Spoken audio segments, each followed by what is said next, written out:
సాయిరామండి. శ్రీదేవి భాగవతము 13వ రోజు పారాయణము. గంధర్వుడితో జరిగిన యుద్ధంలో మరణించాడు. విచిత్ర వీరుడు ఇద్దరు రాకుమార్తెను వివాహమాడాడు. అంతులేని కోరికల వలన అతడు మరణించాడు. వంశాన్ని దేవరన్యాయంగా నిలబెట్టమని సత్యవతీదేవి, భీష్ముడు వ్యాసుడిని ప్రార్థించారు. ఆ ప్రయత్నంలో ఉండగా వ్యాసుని చూడడంతో భయపడి కళ్ళు మూసుకున్న అంబికకు పుట్టుగ్రుడ్డివాడైన ధృతరాష్ట్రుడు పుట్టాడు.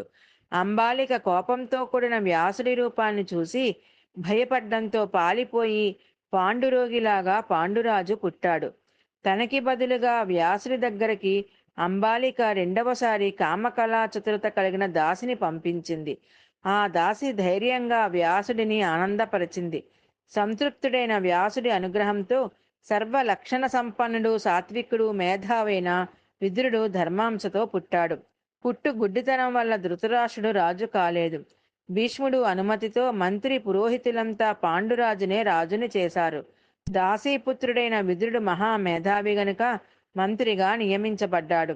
ధృతరాష్ట్రుడికి గాంధారి, వైశ్య అని ఇద్దరు భార్యలు. గాంధారికి 100 మంది కొడుకులు. వైశ్య కుమారుడే యుత్సుడు. పాండురాజుకి కుంతి, మాద్రి అని ఇద్దరు భార్యలు. కర్ణుని పుట్టుక. శూరసేన మహారాజు పుత్రిక కుంతి బాల్యంలో ఆటపాటలతో గడిపింది. అందరిలాగా కుంతి భోజుడి ఇంటికి వచ్చే అతిథులకు సేవలు చేస్తూ వారి ఆశీర్వచనాలను, మన్ననలను పొందుతోంది. ఒకసారి వారింట చాతుర్మాస్య దీక్షకని దూర్వాస మహర్షి నిర్వహించుకున్నాడు. కుంతి దీక్షాకాలం 4 నెలలు దుర్వాసుడికి సేవలు చేసింది. సంతోషంతో తిరిగి వెడుతూ దూర్వాసుడు కుంతికి ఒక మంత్రాన్ని ఉపదేశించాడు. నువ్వు ఈ మంత్రాన్ని జపించి ఏ దేవతను ప్రార్థిస్తే ఆ దేవత ప్రత్యక్షమై నీ కోరిక నెరవేరుస్తాడని దూర్వాసుడు కుంతికి చెప్పాడు. మంత్రశక్తి ఎలాంటిదో పరీక్షించాలనే కోరిక కుంతికి కలిగింది. వెంటనే తన గదిలోకి వెళ్ళి ఎవరిని పిలుద్దామని ఆలోచిస్తున్న కుంతికి ఎదురుగా ఉదయిస్తున్న సూర్యుడు కనిపించాడు. వెంటనే మంత్రం జపించి సూర్యుడిని తలుచుకుంది. అంతే, వెంటనే మానవ రూపాన్ని ధరించి సూర్యుడు ప్రత్యక్షమయ్యాడు.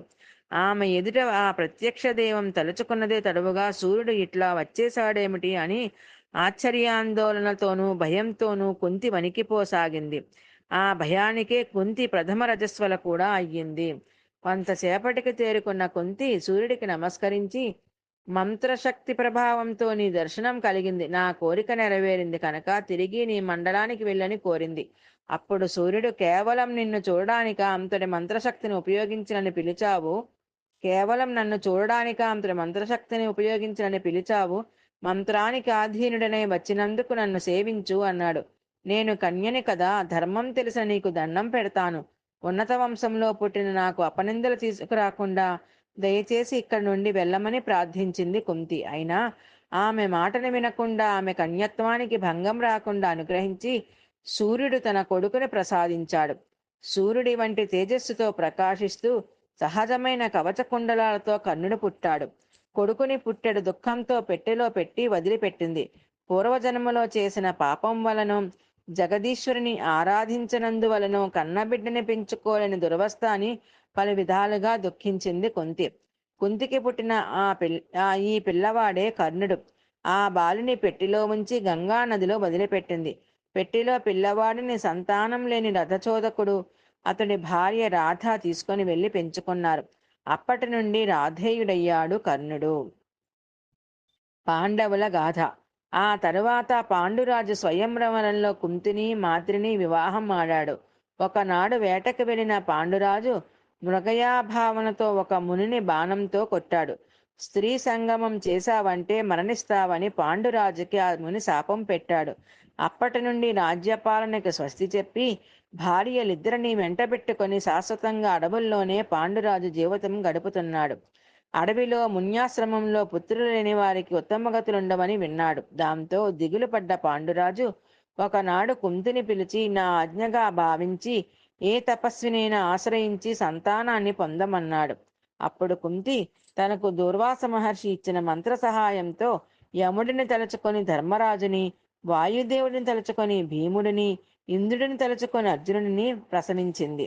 అది చూసిన మాద్రి కూడా సంతానాన్ని అనుగ్రహించమని భర్తని కోరగా కుంతి చేత మాద్రికి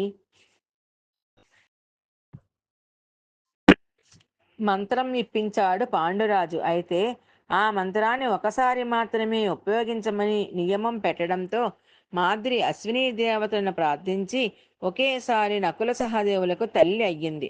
ఒకనాడు పాండురాజు మన్మథ బాధను తట్టుకోలేక బలవంతంగా మాద్రిని కౌగిలించుకోవడంతో మునిశాపం వలన మొదలు నరికిన చెట్టులాగా క్రిందపడి మరణించాడు. మాద్రి అతడితో సహగమనం చేసింది. కుంతి బిడ్డలను తీసుకొని మునుల ఆజ్ఞ ప్రకారంగా వారితో పాటు హస్తినాపురానికి చేరుకుంది. హస్తినలో కొలువులో సమావేశమైన పెద్దలంతా కుంతిని ఈ బిడ్డలు ఎవరని నిలదీశారు. వారంతా దేవతల బిడ్డలే అని సమాధానం చెప్పింది కుంతి. ఇదెలా సాధ్యమని సభలోని వారంతా ఎదురు ప్రశ్న వేయడంతో కుంతి యమ, వాయు, ఇంద్ర, అశ్వినులను స్మరించింది. వెంటనే వారంతా ప్రత్యక్షమై వీరందరూ మా బిడ్డలని చెప్పి అదృశ్యమయ్యారు. భీష్ముని అనుజ్ఞతో కుంతి తన బిడ్డలను తీసుకుని అంతఃపురంలోకి వెళ్ళింది. పాండవుల ధర్మపత్ని ద్రౌపది. ఆమె పాండవుల 5గురి వలన 5 మంది కుమారులను కన్నది. అర్జునుడికి సుభద్రనిచ్చి కృష్ణుడి వివాహం చేశాడు. సుభద్రకు పుట్టినవాడు అభిమన్యుడు. మొత్తం ఈ 6గురు కురుక్షేత్ర మహాసంగ్రామంలో అమరులయ్యారు. అభిమన్యుడి భార్య ఉత్తర. ఆమె అశ్వత్థామ బాణాగ్ని కారణంగా మరణించిన శిశువును ప్రసవించింది. శ్రీకృష్ణుడు ఆ శిశువును బ్రతికించాడు. అతడే భాగవత శ్రవణం చేసిన పరీక్షిత్తు. భువనేశ్వరి కటాక్షం. కురుక్షేత్ర యుద్ధంలో కౌరవులందరూ మరణించడంతో ధృతరాష్ట్రుడు పాండవుల దగ్గరే తన జీవితాన్ని గడుపుతున్నాడు. గాంధారి, విదురులు కూడా పాండవుల దగ్గరే ఉంటున్నారు. ధర్మరాజు వీళ్ళకి సేవలు చేస్తున్నాడు. భీముడి సూటీపోటీ మాటలు పడలేక ధృతరాష్ట్రుడు ధర్మజుడికిచ్చిన ధనంతో దాన ధర్మాలు చేసి కొడుకులకు తర్పణలు ఇచ్చి సంజయుడికి విషయం చెప్పి గాంధారితో కలిసి వానప్రస్థానానికి బయలుదేరాడు. ఆయన వెంట కుంతి, విదురుడు కూడా వానప్రస్థానానికి వచ్చారు. ధృతరాష్ట్ర దంపతులు కుంతి, విదురులు జాహ్నవి నదీ తీరంలో ఉన్న శతయూపాశ్రమంలో కుటీరం నిర్మించుకొని కాలం గడుపుతున్నారు. ధర్మరాజుకి పెద్దలని చూడాలనిపించింది. తల్లి కలలోకి వచ్చింది. తమ్ముళ్ళ అంగీకారంతో అందరినీ వెంట పెట్టుకొని శతయూపాశ్రమానికి వచ్చాడు. సాయిరామండి. 13వ రోజు పారాయణం సంపూర్ణం.